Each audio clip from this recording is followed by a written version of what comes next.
إن الحمد لله الذي بنعمته تتم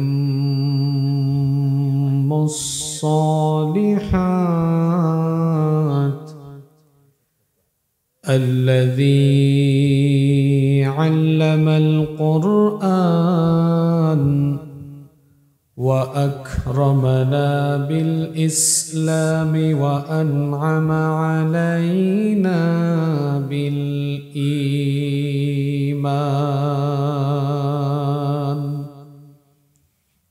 نستغفره ونتوب إليه، وأشهد أن لا إله إلا الله وحده لا شريك له، وأشهد أن سيدنا وسندنا وحبيبنا وطبيبنا وطبيب أرواحنا محمدًا عبد الله ورسوله، أرسله بالحق بشيرًا ونذيرًا وداعيا إلى الله بإذنه وسراجا وقمرا منيرا. أما بعد، فقد قال الله تعالى في كلامه المجيد وفي فرقانه الحميد: أعوذ بالله من الشيطان الرجيم. بسم الله الرحمن الرحيم. الحمد لله رب العالمين، الرحمن الرحيم، مالك يوم الدين. إياك نعبد وإياك نستعين. اهدنا الصراط المستقيم، صراط الذين أنعمت عليهم غير المغضوب عليهم ولا الضالين.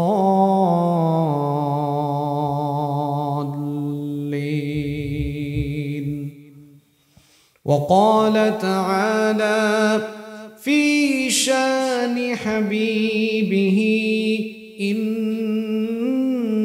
الله وملائكته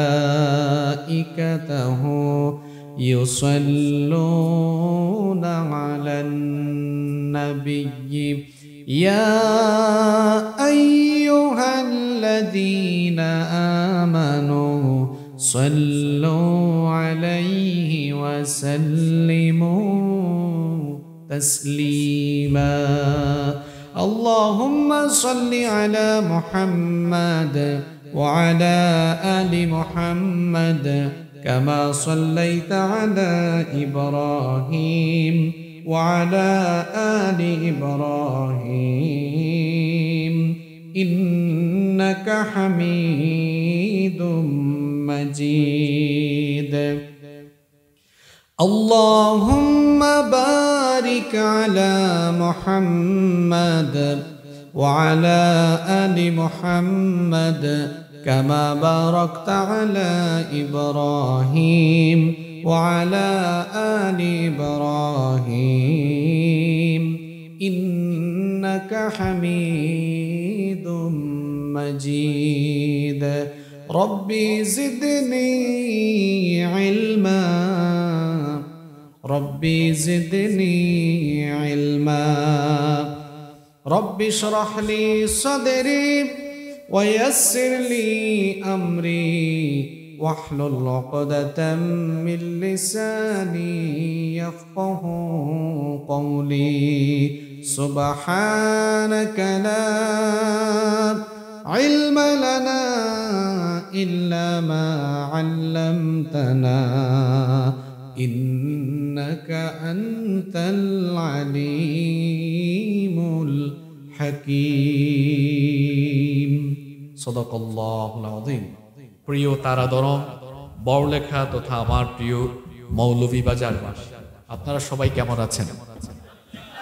আলহামদুলিল্লাহ। আমাদের সবাইকে সুস্থতার সাথে বাঁচিয়ে রেখে আজকের এই সুন্দর বরকতময় এবং নান্দনিক এই আয়োজনে আমাদেরকে শামিল হওয়ার তৌফিক যিনি দান করেছেন, গলার আওয়াজ বড় করে সবাই বলেন তো তিনি কে?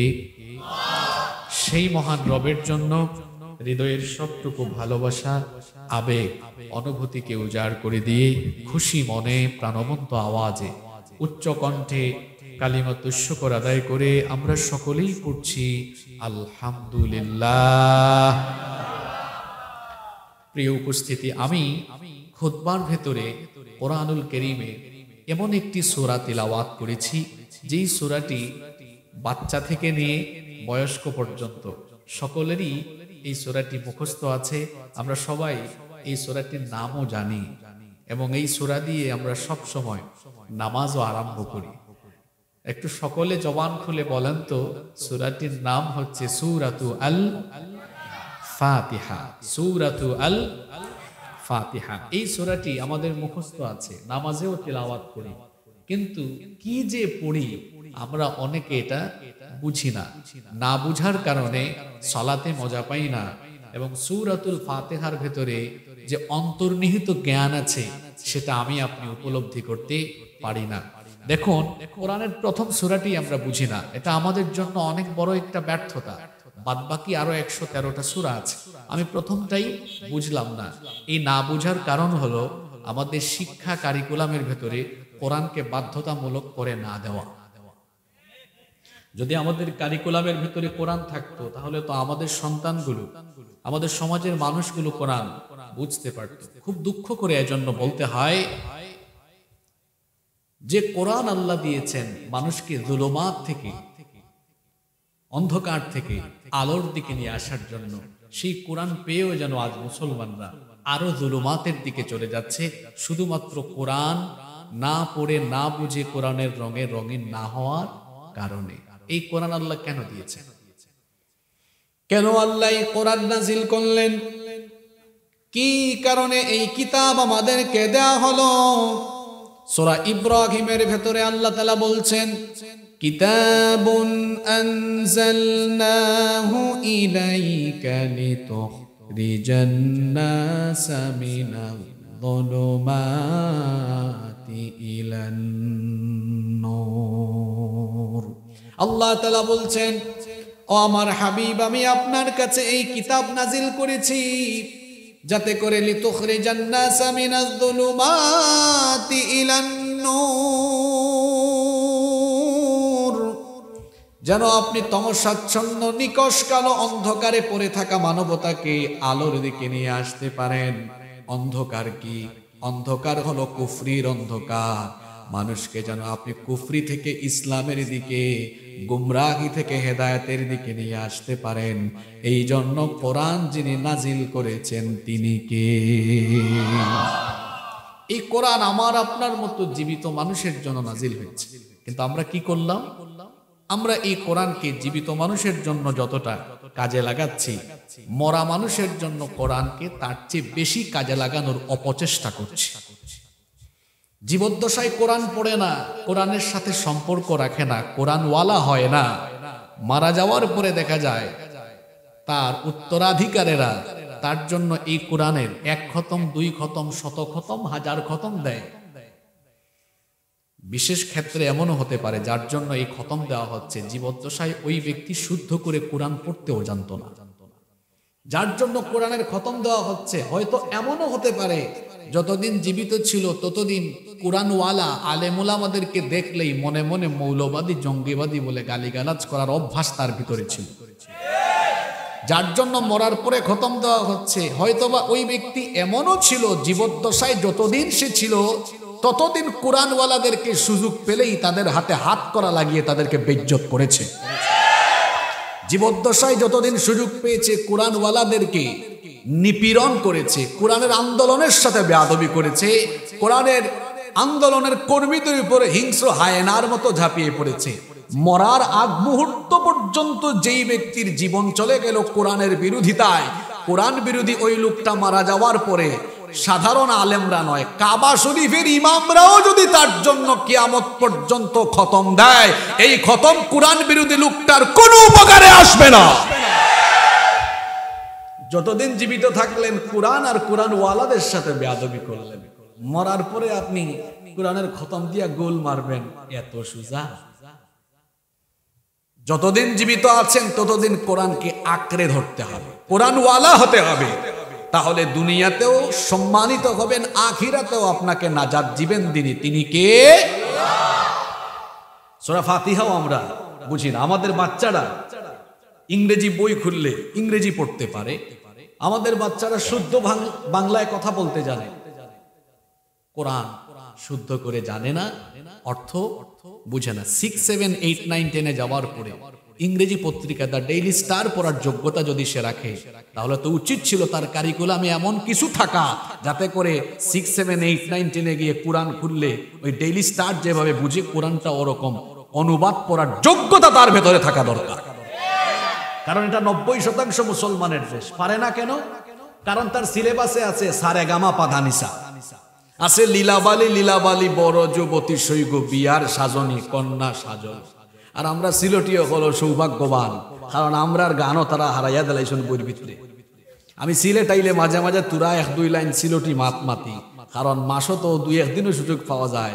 আর নিজের এলাকার মানুষের সামনে আইলে বেশি সময় কন্ট্রোলের ভিতরেও থাকা যায় না, তুরা মাথা লাগে। এখন আমরা ওই যে বেটিনতে বিয়ার গীতুত গাইন, আইলারে নয়া দামান আসমানের তোরা, ওটাও এখন বই থামাই গেছে। স্কুলের বই তো হামাইছে, আলিয়া মাদ্রাসার বই তো আমি কিতা মিশা মাত্রাম না কিতা, আপনি বই ওখানে তুলিয়া গা ফুরা দহকা।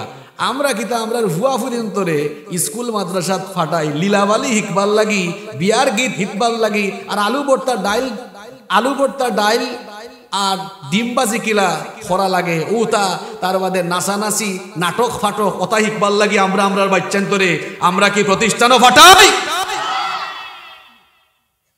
আলিয়া মাদ্রাসা ধ্বংসের ষড়যন্ত্র শুরু হয়েছে, আলিয়া মাদ্রাসাগুলো ধ্বংসের ষড়যন্ত্র শুরু হয়েছে। এই মহিলা মাদ্রাসায় আমরা আমাদের মেয়েদেরকে পাঠাই বুরখা পড়াইয়া। আপনি দেখেন মহিলা মাদ্রাসার দাখিল 10ম শ্রেণী পর্যন্ত বইগুলো দেখেন, বেপর্দা নগ্ন অর্ধনগ্ন ছবি দিয়ে তাদের বইগুলো ভরে দেওয়া হয়েছে। তাদের বইয়ের ভেতরে সারেগামা পাধানিসা দেওয়া হয়েছে। আমাদের ধর্মীয় প্রতিষ্ঠানগুলোতে ধর্মহীন শিক্ষা ঢুকিয়ে দেওয়ার এত বড় সাহস কে তোমাদেরকে দিয়েছে? আমরা যখন মাদ্রাসায় পড়েছি আমাদের বইগুলো আসতো বাংলাদেশ মাদ্রাসা শিক্ষা বোর্ড থেকে, এখনকার বইগুলো আসে এনসিটিবি জাতীয় শিক্ষাক্রম ও পাঠ্যপুস্তক বোর্ড থেকে। এটা অনধিকার চর্চা। মাদ্রাসার বইগুলো আলেমরা লিখবেন, মাদ্রাসার বই ইসলামী আরবি বিশ্ববিদ্যালয়ের প্রফেসররা লিখবেন, মাদ্রাসার বইগুলো ঢাকা বিশ্ববিদ্যালয় কিংবা অন্যান্য ইসলামী বিশ্ববিদ্যালয়ের তাফসির, হাদিস, ফিকহ, আরবিক ডিপার্টমেন্ট বা ইসলামিক স্টাডিজের প্রফেসররা লিখবেন। আপনি শার ইকবাল আপনি কেন মাদ্রাসার বই লিখবেন? কথাগুলো কি যৌক্তিক না অযৌক্তিক? মাদ্রাসার বই তো আলেম ওলামারা লিখবে, তখন মাদ্রাসার বইগুলো মাদ্রাসার মতো থাকবে। মাদ্রাসার বইগুলো যখন আলেম না লিখে আলেমহীন ব্যক্তি সাধারণ ব্যক্তি লিখা আরম্ভ করবে, তখনই তো ঝামেলা ঢুকবে। আপনি যদি ইঞ্জিনিয়ার হয়ে ওয়াজ আরম্ভ করেন, ওয়াজ বেলাইনে চলে যাবে। আপনি যদি আলেম হয়ে হসপিটালে ঢুকে অপারেশন করা আরম্ভ করেন, তো রোগী মারা যাবে। যে লাইনের তাকে সে লাইনে থাকতে দিতে হবে। আল্লাহ তাআলা দায়িত্বশীল মহলকে বুঝার তৌফিক দান করেন। আর জাতিরও ক্রান্তি খেলো কিছু জাতীয় গাদ্দার মুনাফিকও খোলাছেন ইতার মুখর মাঝে ঠাটা পড়ে গেছে বুবার মাখান বই রইছে মাতেন না হয় মাতলে যদি আমার হতা যায় কি হতা যায় কি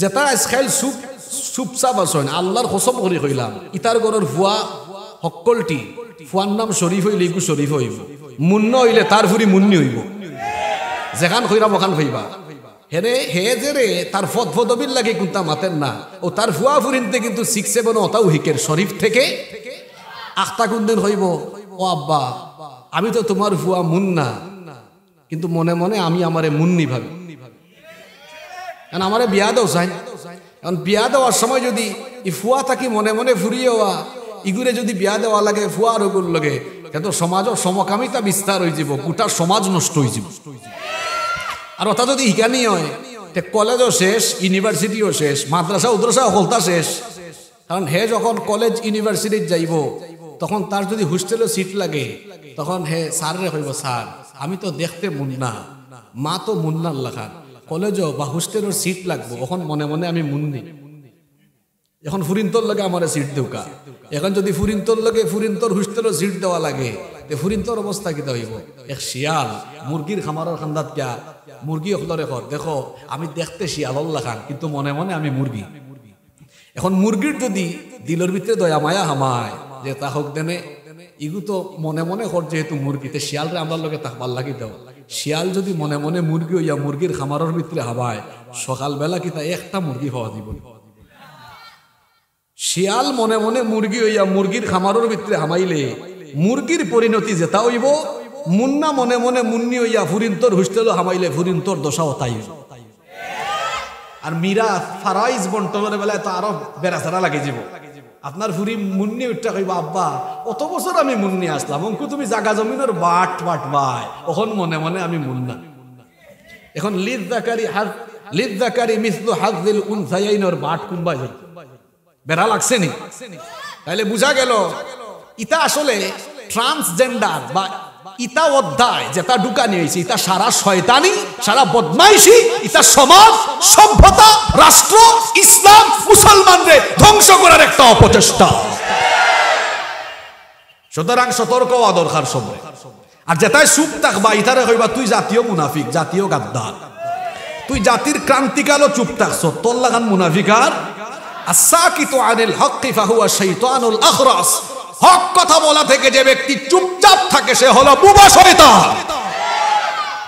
কষ্ট হচ্ছে আপনাদের বলছিলাম এমন একটি সূরা আমি তেলাওয়াত করেছি সবার এই সূরাটা মুখস্থ আছে সূরাতু আল ফাতিহা এই সূরা থেকে আমরা আজকে কিছু আলোচনা শিক্ষণীয় এবং বাস্তব ভিত্তিক কিছু শিক্ষা নিয়ে বাড়িতে যাব বলেন ইনশাআল্লাহ তাফসীরে ইবনে কাসির তাবারি কুরতুবী বাইদাউী কাশশাফ সহ সকল তাফসীরগুলো ঘাটাঘাটি করে দেখেছি এই সূরাটির নাম সূরাতু আল ফাতিহা ছাড়াও আরো প্রায় 44টার বেশি নাম আছে সুবহানাল্লাহ এক সূরার এতগুলো নাম ফাতিহা আরবি শব্দ আমরা যারা মাদ্রাসায় পড়তাম প্রশ্নোত্তর লেখার সময় আমরা লিখতাম আল ইফতিতাহ আল মুকদ্দমা আল ফাতিহা ওই যে ইন্ট্রোডাকশনের সিনোনিম অনেকগুলা তো ফাতিহা মানে হচ্ছে যা দিয়ে কোনো কিছুর সূচনা করা হয় যা দিয়ে কোনো কিছুর উদ্বোধন করা হয় যেহেতু এই সূরা দিয়ে কোরআনুল কারীম শুরু হয়েছে এটা কোরআনুল কারীমের শুরুতে অবস্থিত এজন্য এটাকে বলা হয় সূরাতু আল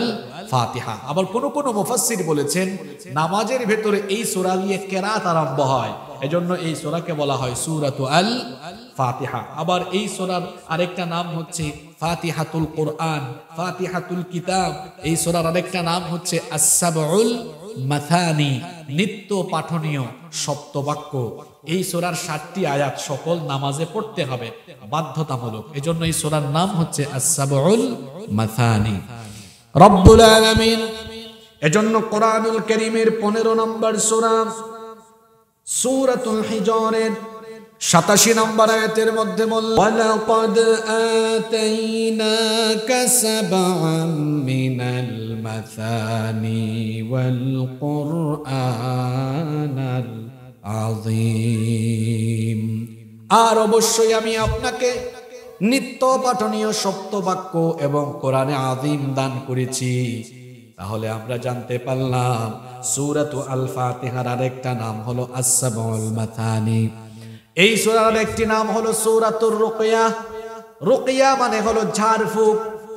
এই সূরাটির নাম হলো সূরাতুর রুকিয়া, কারণ এই সূরা দিয়ে ঝাড়ফুঁক করলে অসুস্থতা যিনি ভালো করে দেন, গলার আওয়াজ বড় করে সবাই বলেন তিনি কে? বুখারীর বর্ণনায় হাদিস বর্ণিত হয়েছে। হাদিস বর্ণনাকারী সাহাবী হচ্ছেন আবু সাঈদ আল খুদরি রাদিয়াল্লাহু আনহু। তিনি বলছেন, আমরা এক সফরে বের হয়েছিলাম, এমন একটি এলাকায় আমরা অবতরণ করলাম। একজন দাসী এসে হঠাৎ করে চিৎকার করে করে ফরিয়াদ করলো, আমাদের এলাকার গোত্রের নেতাকে সাপে কেটেছে। আমাদের এলাকায় এমন কেউ নাই যে ঝাড়ফুঁক জানে, তোমাদের মধ্যে কি কেউ আছে নাকি যে ঝাড়ফুঁক জানে? আবু সাঈদ খুদরি রাদিয়াল্লাহু আনহু তখন বললেন, আমাদের মধ্য থেকে একজন তখন এগিয়ে গেল, ওই বাড়িতে গিয়ে সাপে কাটা ওই ব্যক্তিকে সে ঝাড়ফুঁক করলো। সঙ্গে সঙ্গে আল্লাহ তাকে ভালো করে দিলেন। ওই ব্যক্তি ভালো হয়ে যাওয়ার পরে 30টি ছাগি তাদেরকে হাদিয়া দিলেন। আল্লাহু আকবার। সাথে সাথে কিছু দুধও দিলেন আপ্যায়নের জন্য। এই ব্যক্তি ফিরে আসার পরে অন্যান্য সাহাবীরা বললেন, কি ব্যাপার, তুমি তাকে কি পরে ঝাড়ফুঁক করলা যে তার সাপে কাটার ওই রোগীটা ভালো হয়ে গেল? কি পরে ফু দিলা? তখন তিনি বললেন, আমি তো শুধু সূরা ফাতিহা পরে ফু দিয়েছি। ভালো করে দিয়েছেন কে? তাদেরকে যখন 30টি ছাগি দেওয়া হলো, এখন তারা সেগুলো খাবেন কিনা, নিবেন কিনা, যখন তারা দ্বিধাদ্বন্দ্বের মধ্যে পড়ে গেলেন, তারা তখন নবীজির কাছে গেলেন। নবীজিকে গিয়ে বললেন, ইয়া রাসূলুল্লাহ, সকলে আমার সঙ্গে পড়েন সাল্লাল্লাহু আলাইহি ওয়াসাল্লাম। এই হলো অবস্থা। সূরা ফাতিহা পড়ে ঝাড়ফুঁক করার কারণে ওই ব্যক্তিকে আল্লাহ ভালো করে দিয়েছেন। 30টা ছাগি আমাদেরকে দিয়েছে, আপ্যায়নের জন্য অনেক দুধও দিয়েছে, সেগুলো কি আমরা গ্রহণ করব? নবীজি বললেন, অবশ্যই গ্রহণ করবা, এগুলো বন্টন করো, যদি কোনো ভাগ থাকে 1 ভাগ আমাকেও দিয়ে দিও। আপনারা মাঝে মাঝে আলেমদের কাছে যান না পানি পড়া নিতে, ঝাড়ফুঁক নিতে? হুজুররা মনে মনে পড়ে, আপনারা ভাবেন অনেক বড় হুজুর, কি যে পড়েছে আল্লাহই জানে। আসলে পড়েছে সূরাতু আল। তাই বলে এখন মনে মনে নিজেকে হুজুর ভাবা আরম্ভ করেন না, তাহলে হুজুরের কাছে যাওয়ার কি দরকার, আমি কইরা ফু দিয়া দেব। হুজুর সূরা ফাতিহা বুঝেন, সূরা ফাতিহার মর্ম বুঝেন, এজন্য হুজুর সূরা ফাতিহা পড়ার সময় হুজুরের অনুভূতি একরকম, আর আপনি যখন নামাজে সূরা ফাতিহা পড়েন আপনার অনুভূতি আরেক রকম। হুজুর সূরা ফাতিহা পড়লে গায়ের লোম দাঁড়িয়ে যায়, আর আপনি সূরা ফাতিহা পড়লে তখন আপনার ব্যবসার কথা মনে হয়ে যায়, কারণ আপনি সূরা ফাতিহা বুঝেন না। সূরা ফাতিহা হচ্ছে আল্লাহর সাথে বান্দার কনভারসেশন। বান্দা যখন নামাজে সূরা ফাতিহা আরম্ভ করে, সূরা ফাতিহার প্রত্যেকটা আয়াতের জবাব যিনি দান করেন, জুড়ে বলেন তিনি কে? আপনি বুঝেন না বলে সূরা ফাতিহার সময় আপনি ব্যবসার হিসাব করেন, তখন আপনি তরকারিতে লবণ কম দিলেন না বেশি দিলেন সেই হিসাব করেন, ঘুটের হিসাব করেন, জায়গা জমির হিসাব করেন। আর সূরা ফাতিহা যে বুঝে, তার মনোযোগ নামাজের বাহিরে অন্য কোনো দিকে যায়। আবার এই সূরার আরেকটা নাম হচ্ছে উম্মুল কোরআন। উম্মুন এটা ব্যাপক অর্থবোধক একটি শব্দ। কামুস আরবিক ডিকশনারি খুললে দেখা যায় উম্মুন শব্দের একটি অর্থ হচ্ছে মা। যেমন আরবীয় বাচ্চারা তাদের মাকে উম্মি বলে ডাকে, বাপকে আবি বলে ডাকে। তো উম্মুন মানে হলো মা, উম্মুল কোরআন মানে কোরআনের মা। অর্থাৎ এই কথার মানে এই নয় যে গোটা কোরআনের সকল সূরার মা হলো সূরা ফাতিহা, আর সূরা ফাতিহার পেটের ভিতর থেকে সব সূরার জন্ম হয়েছে, বিষয়টা এমন নয়। এটি ব্যাপক অর্থবোধক শব্দ। যেমন মক্কাকে বলা হয়েছে উম্মুল কোরা, অর্থাৎ পৃথিবীতে যত এলাকা আছে সকল এলাকা সমূহের সেন্টার, কেন্দ্র হলো এই মক্কাতুল মুকাররমা। তো উম্মুল শব্দের আরেকটি অর্থ হলো সেন্টার বা মূল। উম্মুল কোরআন এর অর্থ মুফাসসিররা করেছেন এটি হলো কোরআনের মূল অংশ, খুলাসা মানে সামারি। গোটা কোরআনে যা আছে এক সূরা ফাতিহার ভিতরে তা আছে। সুবহানাল্লাহ। টেলিভিশনে আপনারা খবর দেখেন না? খবর দেওয়ার সময় প্রথমে হেডলাইন দেখবেন, নিউজ প্রেজেন্টাররা বলে রাত 8টার সংবাদে স্বাগত জানাচ্ছি, প্রথমে সংবাদ শিরোনাম, এরপরে বিস্তারিত। সূরা ফাতিহা হচ্ছে কোরআনের সংবাদ শিরোনাম, হেডলাইন, আর বাকি সব হলো বিস্তারিত। সুবহানাল্লাহ পড়েন। পত্রিকা হাতে নেবেন, নয়া দিগন্ত, এরপরে আরো যত পত্রিকা আছে, পত্রিকা হাতে নিয়ে লিখবেন, প্রত্যেকটা সংবাদের উপরে হেডিং থাকে বড় করে, এরপরে বিস্তারিত থাকে। সূরাতু আল ফাতিহা হচ্ছে কোরআনুল কারীমের হেডিং, কোরআনুল কারীমের শিরোনাম, সারমর্ম। আপনি সূরা ফাতিহাকে ব্যাখ্যা করলে হয়ে যাবে গোটা কোরআন, আর গোটা কোরআনকে যদি আপনি সারমর্ম বানাতে চান হয়ে যাবে সূরাতু আল ফাতিহা। সুবহানাল্লাহ পড়া। আবার এই সূরার আরেকটা নাম হচ্ছে সূরাতু আস-সালাহ। এটা সালাতের সূরা, নামাজের সূরা। বুখারীতে হাদিস এসেছে, নবীজি বলেছেন, লা সালাতা লিমান লাম ইয়াকরা বিফাতিহাতিল কিতাব। সূরা ফাতিহা যে ব্যক্তি নামাজে পড়ে না তার নামাজ হয় না। যেহেতু এই সূরা নামাজের শুরুতে তেলাওয়াত করতেই হবে, এই জন্য এই সূরাটাকে বলা হয় নামাজের সূরা, সূরাতুস সালাহ। এটা হলো নামাজের সূরা। আবার এই সূরার আরো নাম আছে সূরাতু আল আসাস, আসাস মানে মূল। এই সূরার নাম সূরাতু আশ-শিফা, সূরাতুল ওয়াফিয়া, পূর্ণতা প্রাপ্ত সূরা। সূরা ফাতিহাকে ভাগ করে পড়া যায় না, ভাগ করে পড়ার কোনো সুযোগ। আপনি সূরা রহমান ভাগ করতে পারবেন, সূরা ফাতিহা ছাড়া অন্য সূরা ভাগ করে পড়তে পারবেন। কেমন করে ভাগ করবেন? মনে করেন আসরের নামাজে প্রথম রাকাতে সূরা ফাতিহা পড়ার পরে আপনি সূরা বাকারার 5 আয়াত পড়লেন, তাহলে সূরা বাকারা পুরাটা পড়লেন না, অল্প কিছু পড়লেন। দ্বিতীয় রাকাতে অন্য কোন সূরার আরো 2-3 আয়াত পড়তে পারবেন, অসুবিধা নাই। তাহলে নামাজের ভেতরে অন্যান্য সূরা থেকে আপনি অল্প অল্প পড়ার সুযোগ আছে, কিন্তু সূরা ফাতিহা অল্প পড়ার সুযোগ নাই। পড়লে আপনাকে পুরাটাই পড়লে না, এটা পড়তেই হবে। এজন্য এই সূরার নাম হলো সূরাতুল ওয়াফিয়া, পূর্ণতা প্রাপ্ত সূরা। এটাকে পুরা একদম পুরাটা নামাজে পড়তে হয়, আদায় করতে হয়। সুবহানাল্লাহ পড়ুন। আবার এই সূরার নাম হচ্ছে সূরাতু আর-রাস। রাস মানে মাথা। মাথা ছাড়া যেমন কোন মানুষের দেহ দিয়ে ওই ব্যক্তিকে শনাক্ত করা যায় না, সূরা ফাতিহা ছাড়া আপনার নামাজও পূর্ণাঙ্গ হবে না, পরিপূর্ণ হবে না। এমনকি সূরা ফাতিহা ছাড়া আপনি কোরআনকেও ভালোভাবে অনুধাবন করতে পারবেন না। সূরাতু আল ফাতিহা এটি হচ্ছে কোরআনুল কারীমের সর্বপ্রথম নাজিলকৃত পূর্ণাঙ্গ সূরা। সুবহানাল্লাহ পড়েন। এই সূরার আরো অনেকগুলো নাম আছে, সময়ের কারণে আমি বললাম না। এটাকে আবার সূরাতুদ দুআ, দুআর সূরাও বলা হয়। কিভাবে চাইতে হবে এই সূরার ভেতরে শিখিয়েছেন কে?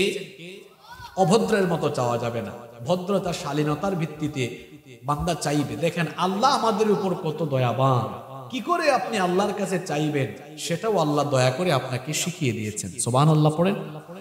হাত তুলেই যেন না বলেন আল্লাহ আমাকে জায়গা জমি দেন, সম্পদ দেন, টাকা দেন, পয়সা দেন, ইজ্জত দেন, সম্মান দেন। এটা হাত তুলেই যেন না বলেন। আল্লাহ শিখিয়েছেন দুয়ার কিছু আদব আছে, হাদিসেও এই আদবগুলো বর্ণিত হয়েছে। দুয়ার আদব হলো প্রথমে আল্লাহর প্রশংসা করতে হয়, কারণ চাইতেছেন কার কাছে।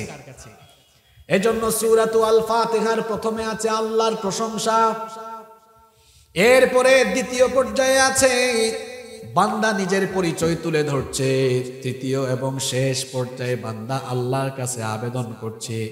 এই ভদ্রতা ছাড়া কারো কাছ থেকে আপনি কোনো কিছু আদায় করতে পারবেন। মনে করেন চেয়ারম্যান সাহেব এসেছেন, তারা ধর্মের মানুষ আসার পরেই বললেন, চেয়ারম্যান সাহেব রাস্তা দালাউকা, অথা দালাউকা, হতা দালাউকা। চেয়ারম্যান সাহেব সামনাসামনি আসি মারলো, মনে মনে হইবা ই কি জাত মানুষ বা, আমি আইলাম আমার একটু উপস্থাপনও করেন না, পরিচয় করাই দেন না যে আমরা চেয়ারম্যান সাহেব আইসুন। আগে তো পরিচয় করাই দেওয়া লাগবে, এর বাদে তো খোয়া লাগবে আমরা তারা ধর্মের মানুষ, পরিচয় দিয়া বাদে 3 নাম্বার পর্যায়ে জ্ঞান আপনি চাইতা, এখন ফয়লাও আপনি চাইলিরা, এটা অন্যায়। এজন্য আল্লাহ শিখালেন প্রথমে আল্লাহর প্রশংসা করো, এরপরে নিজের পরিচয় তুলে ধরো, এরপরে ফাইনালি তুমি আল্লাহর কাছে চাও। সুবহানাল্লাহ পড়া। এবার আসেন তো আমরা এই সূরার ভিতরে ঢুকি। এই সূরার আলোচনা শুরু করার আগে সংক্ষিপ্ত একটা হাদিস আমরা জেনে নেই।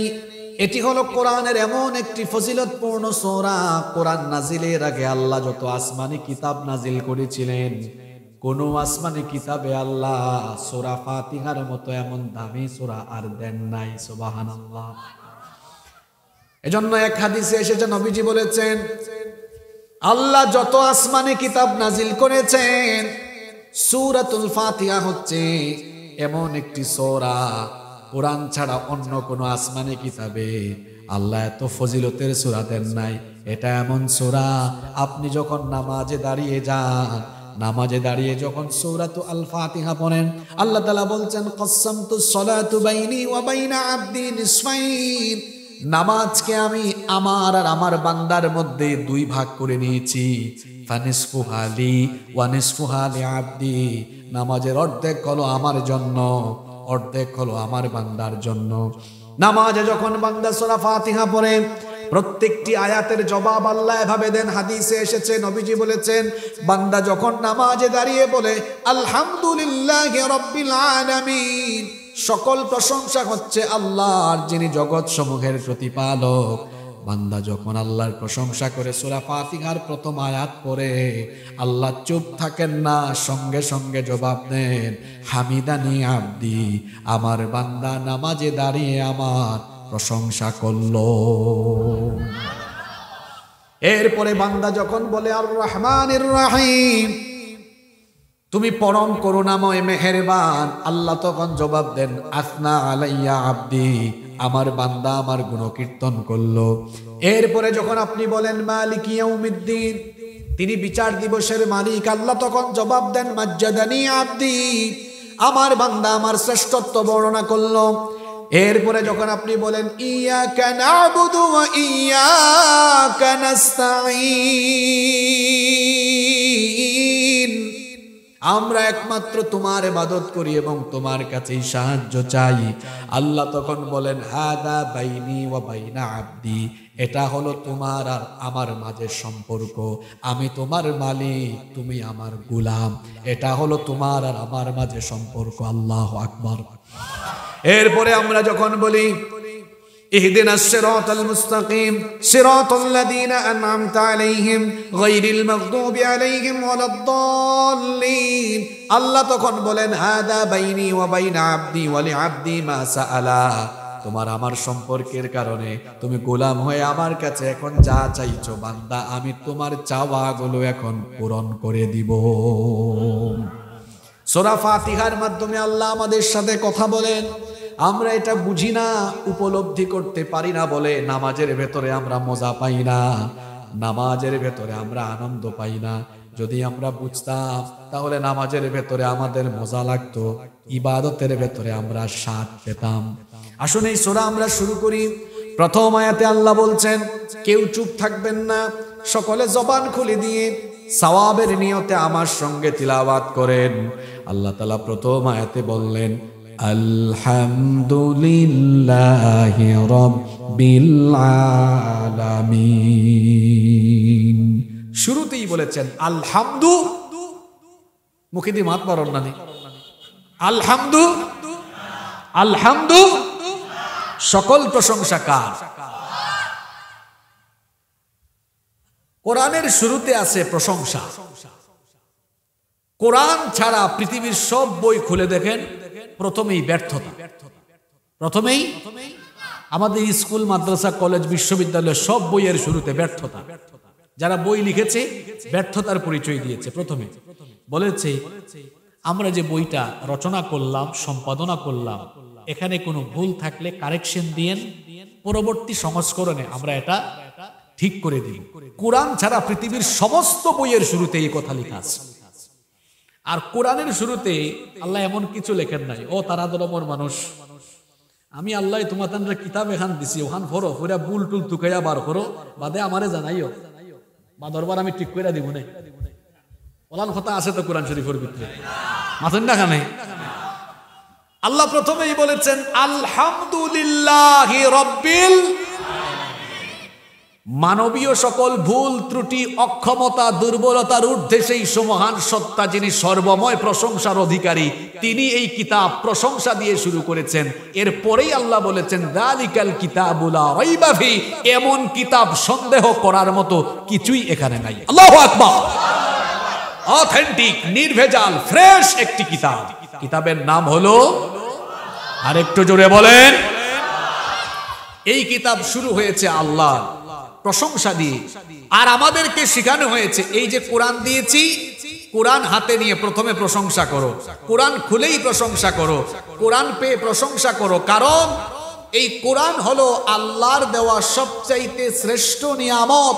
আল্লাহ যদি কোরআন না দিতেন তাহলে আমরা হেদায়েতের পথ, সঠিক পথ, ভালো পথ, জান্নাতের পথ আমরা কখনো পেতাম না।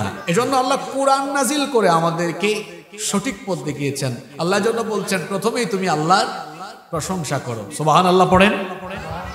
আমরা আল্লাহর প্রশংসা করব কেন?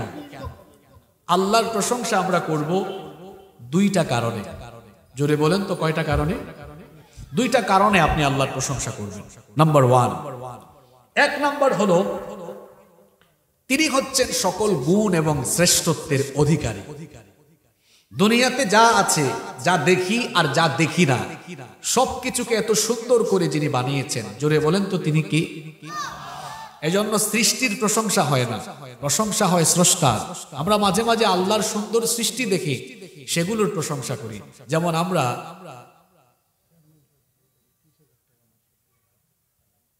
মাশাআল্লাহ আমাদের চেয়ারম্যান সাহেব এসেছেন, মাদ্রাসার জন্য 30,000 টাকা তিনি সদকা করেছেন।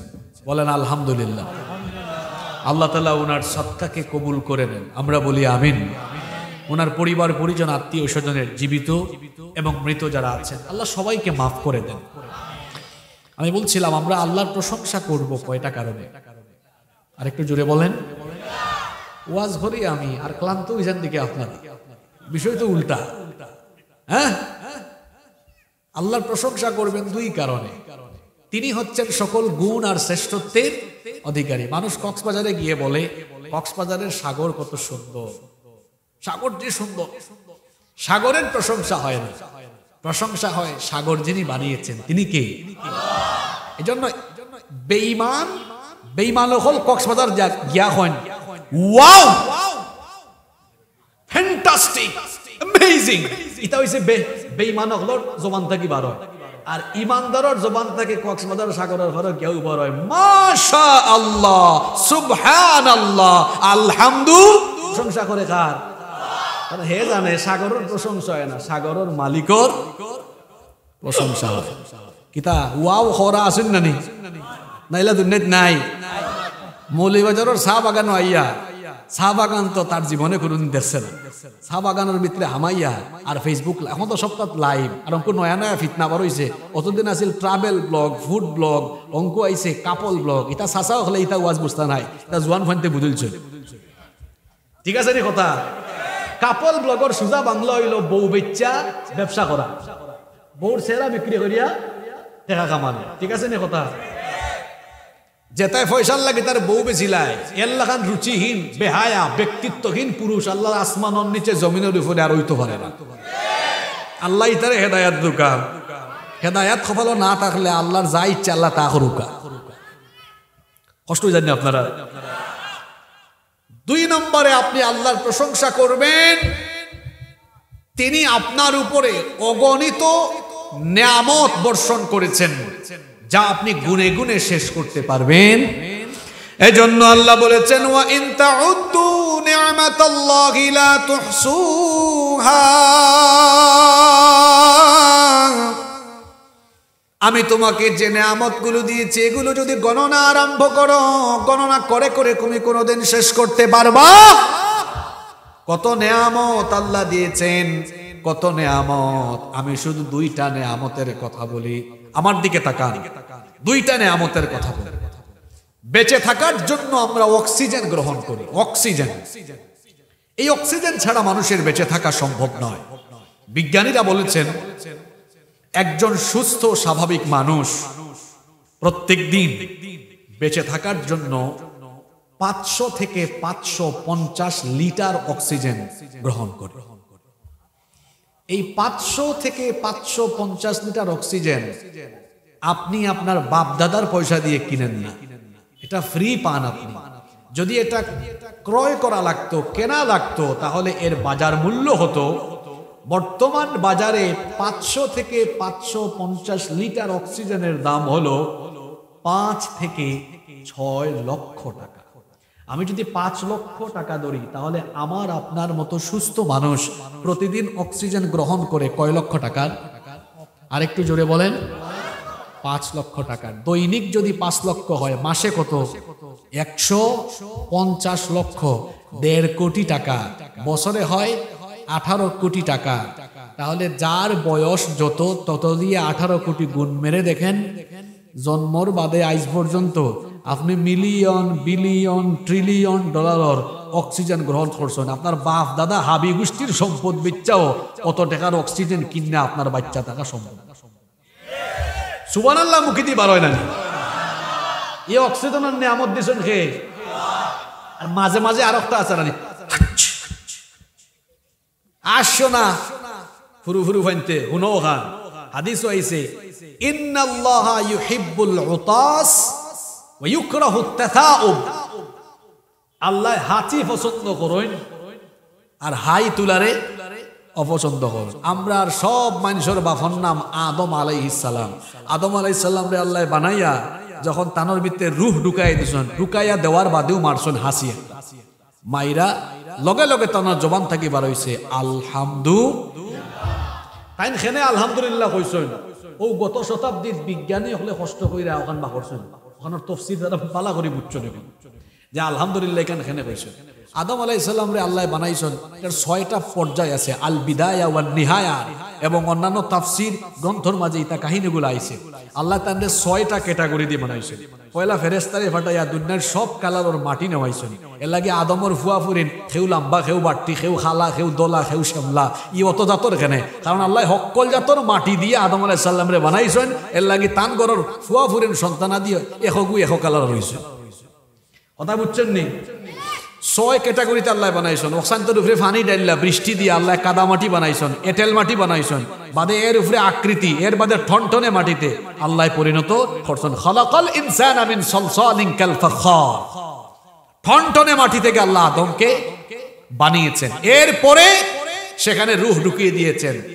রূহ দেওয়ার পরে তিনি হাঁচি দিয়েছেন। এই হাঁচি দেওয়ার মাধ্যমে তাকে বানানোর সময় তার ভেতরে যে ময়লা ঢুকেছিল সেই ময়লাগুলো আল্লাহ বের করে দিয়েছে। সুবহানাল্লাহ পড়ে। অর্থাৎ বিজ্ঞানী হলেও এখন প্রমাণ করছে। আমরা হলে আসি দিই না নি, কোন সময় বেশি আসি আয় দেখবা ফাঁক কুটাত যখন রান্নাঘর, যখন উন্দালো, যখন বেডিনতে কোনটা জাজ কোনটা রান্ধন, ওটা না খেদি হামাইলেও লগে লগে আসি আমরা, না খেদি কোনটা হামাইলে বিড়বিড়ি বিড়বিড়ি করে। ঠিক আছে নি কথা?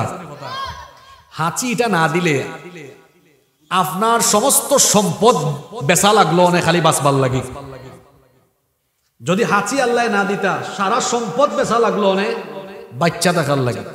কেনে বলা করে হনকা বিজ্ঞানী হলে গবেষণা করিয়া কইছেন, মানুষে যখন আসি মারেন, হাঁচি দেওয়ার সময় তারা নাকের ভিতরে দিয়ে 160 মাইল বেগে বাতাস বাড়ো। কত মাইল বেগে? ইনো বাক্কা মোটর সাইকেল দেখলাম, মাতুকা মোটর সাইকেল চালা ওরা বাই অকল, গতি কত 40 বা 60। আর এই যে রাস্তা 50-60 উপরে উঠাইলে খবর আছে। আর না খেয়ে দিয়ে 80 সময় বাতাস বাড়ায় কত মাইল বেগে? মাতুন না কেন আপনারা? 160 মাইল বেগে।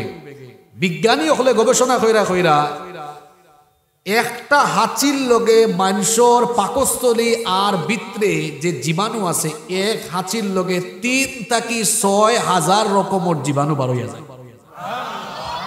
যে পরিবেশে আমরা বাস করি, এই পরিবেশ ফসা, দুলা বালু, জীবাণু, ব্যাকটেরিয়া যার মোর অভাব নাই। ওই যে নাখর ভিতরে লুম দিছেন আল্লাহ, ইতে এমনি দিছেন না, অনেকে আছে কুন্টাই সারা ফালাই দেয়। ইখানে আল্লাহ দিছেন যাতে দুলা বালু আর জীবাণুগুলা বেশি হামাইতো না, তার এর বাদেও হামাই যায়। ও দেখছেন হামার অপশন আবার আল্লাহ বার হইবার ব্যবস্থা করে দিছেন। কিলান ওই যে আমার আপনার ভিতরে অত ময়লা জার্ম হামার, ইটা হামাইতে এমন হর, যদি বার করার ব্যবস্থা না করতে আল্লাহ, অক্সাইন সাফ করার লাগে যাওয়া লাগলো না প্রতি সপ্তাহ, আর নাই মাসও উসমানী মেডিকেল, আর নাই সিলেটের অন্যান্য মেডিকেল ডাক্তার অকলোর গেছে থাকি ও অক্সাইন বার করতে হইলে প্রতি সপ্তাহ বা মাসও 1000 টাকা দেওয়া লাগলো না। খালি সারা বছর আপনার আর আপনার পরিবারের হকলর ও ময়লা অক্সাইন বার করবার লাগে কোটি টাকা নষ্ট হইল নে, শেষ হয়ে গেল সকল জায়গা সম্পদ। আল্লাহ কইরা তোমার জায়গার সম্পদ বেচবার কোনো দরকারও নাই, টেনশন করার দরকার নাই, যে তা হামাইব আমি আল্লাহ হাঁচির ব্যবস্থা করে দিছি। তুমি এক হাসি মারবাই 3 থেকে 6,000 রকমের জীবাণু এক হাসির মাধ্যমে 160 মাইল বেগে বাতাসে আমি আল্লাহ বার করে দেব। এলাকি তো আদম আলাইহিস সালামে হাসি দেয়া হইছেন আলহামদুলিল্লাহ। কেনে হইছেন এখন বুঝছেন নি? বিজ্ঞানী হলো ওইখান আবিষ্কার করছেন। ইসলাম আল্লাহর প্রশংসা আপনি কেন করবেন? কারণ নেয়ামত আর নেয়ামত দিয়ে আল্লাহ আপনাকে বাঁচিয়ে রেখেছেন। আর এই নেয়ামত একটা দুইটা নয়, আল্লাহ বলেছেন লা তুহসুহা, গুনে গুনে তুমি এই নেয়ামত শেষ করতে পারবে না। আল্লাহু আকবার।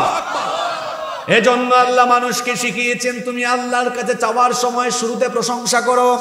কোরআন আল্লাহ দিয়েছেন যেন আপনি কোরআন পড়ে আল্লাহর প্রশংসা করেন, কারণ কোরআন আল্লাহ না দিলে আপনি কখনো হেদায়েতের পথ, আপনি কখনো জান্নাতের পথে পরিচালিত হতে পারতেন। আজকের ওয়াজও মনে হয় সকিনা বেশি নাজিল হয়ে যায়। তান্দায়া ওরা দালাও কা উফরে দালাও কা খেয়াল তখন জানো আপনারা খেয়াল আছে নেই না? নাই খেয়াল আছে নেই। এজন্য আল্লাহ বললেন প্রশংসা করো, আল্লাহ শিখালেন পড়েন আমার সঙ্গে আলহামদুলিল্লাহি রাব্বিল আলামিন। আলহামদুলিল্লাহ বলো।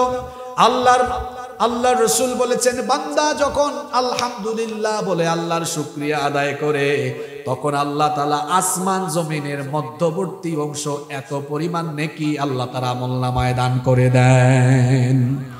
যার প্রশংসা করছেন তার পরিচয় পরবর্তী অংশে বলা হয়েছে রব্বিল আলামিন, তিনি হচ্ছেন জগৎ সমূহের প্রতিপালক।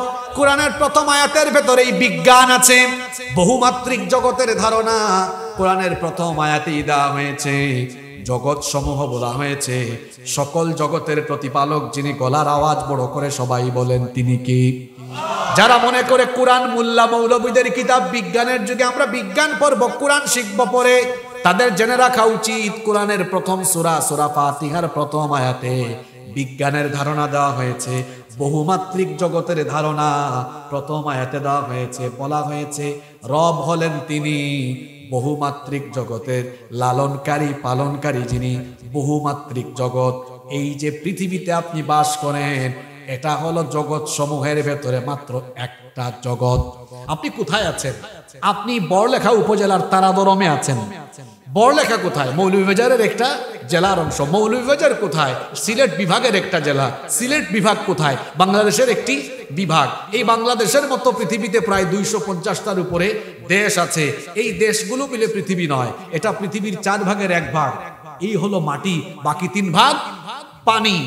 আর মাটির চেয়ে পানির পরিমাণ এত বেশি, বিজ্ঞানীরা বলেছেন শুধুমাত্র প্রশান্ত মহাসাগরের আয়তন হলো 16,56,00,000 বর্গ কিলোমিটার। আল্লাহু আকবার।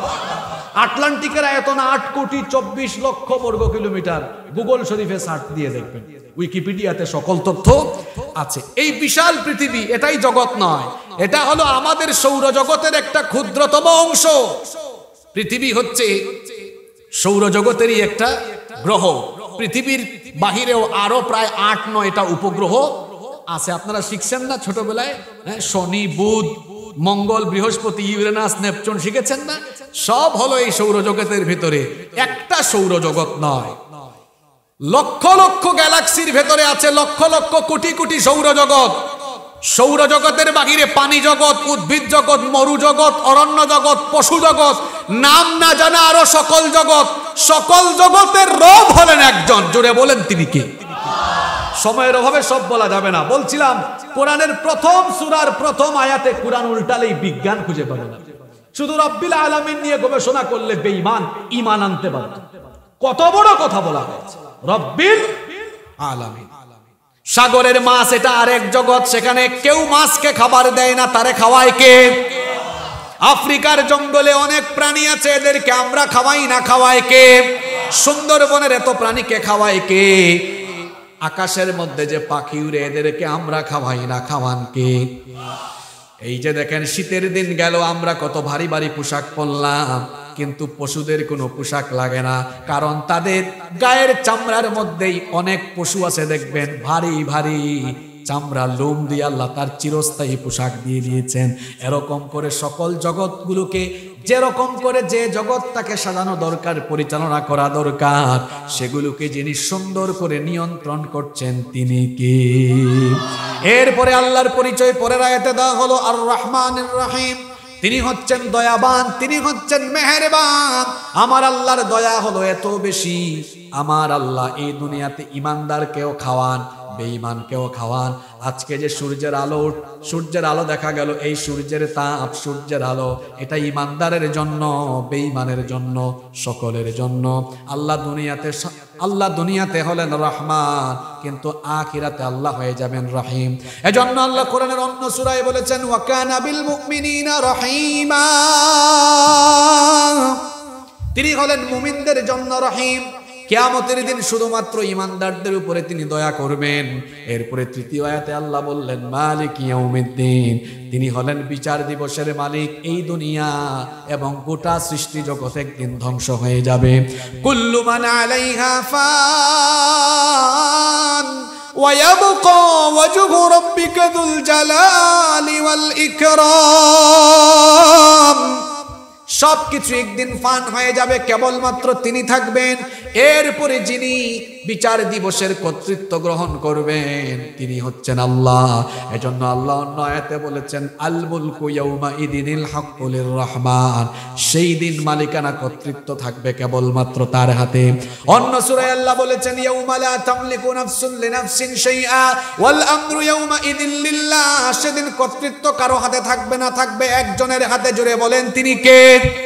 প্রথম 3 আয়াতে আল্লাহর পরিচয় দেওয়ার পরে এরপরে আল্লাহ বান্দাকে পরিচয় দিতে শিখিয়েছেন ইয়্যাকা না'বুদু ওয়া ইয়্যাকা নাস্তাঈন, তুমি বলো আমরা তোমার ইবাদত করি, তোমার কাছে সাহায্য চাই। আমরা ইবাদত করি কার?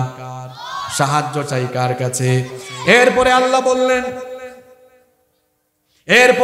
বললেন এবার তোমার কি চাওয়া আছে? চাওয়ার কথা বলো। আমরা আল্লাহর কাছে এবার চাইলাম ইহদিনাস সিরাতাল মুস্তাকিম, আমাদেরকে সোজা পথ দেখান। প্রশ্ন হলো সোজা পথ কোনটা? পরের আয়াতে আল্লাহ বলে দিলেন সিরাতাল লাযিনা আন'আমতা আলাইহিম, যে পথে চলে তোমার বান্দারা নিয়ামত প্রাপ্ত হয়েছে।